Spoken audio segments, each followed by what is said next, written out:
Si est une nouvelle qui tombe, subitement, bien trop tôt. Anne Heche est morte le vendredi 12 août 2022 à l'âge de 53 ans.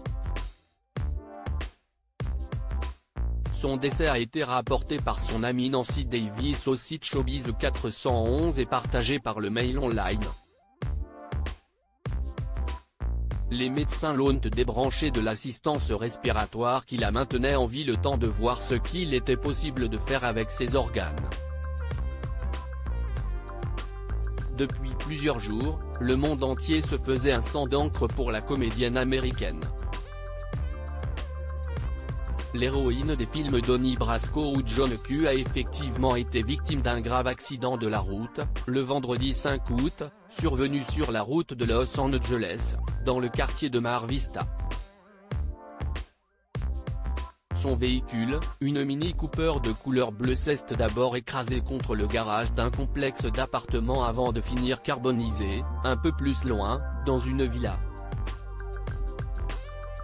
Une enquête a été ouverte pour savoir si elle avait consommé, ou non, de l'alcool ou des stupéfiants avant de monter au volant de sa voiture. TMZ a rapporté que les experts ont trouvé de la cocaïne et du fentanyl dans son sang. Sauvée in extremis des flammes, l'actrice a été transportée à l'hôpital. Dans un état critique mais stable les premières heures durant lesquelles elle a été prise en charge, elle s'est finalement retrouvée plongée dans le coma, placée sous assistance respiratoire, à cause des blessures subies aux poumons qui l'empêchaient de respirer, selon les informations transmises par son porte-parole au magazine People. Les prières de son entourage, dont celles de ses fils Homer, 20 ans et Atlas, 13 ans, n'auront hélas pas suffi pour la ramener parmi nous.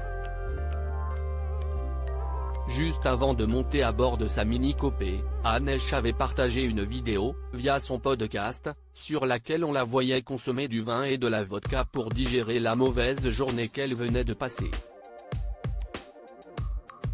Ces images n'étant pas datées, rien ne permet pour l'heure de déterminer si elle précède l'accident. Anne Heche était apparue, pour la dernière fois au cinéma, dans le film The Vanish, de Peter Facinelli, en 2020. L'avenir lui avait, très tôt, ouvert les bras puisqu'elle avait été récompensée de nombreuses fois, notamment pour avoir joué dans la série Another World quand elle était jeune. Séparée de son époux Collie Lafone depuis 2018, elle avait vécu une relation très médiatisée, dans les années 1990, avec la présentatrice Ellen DeGeneres.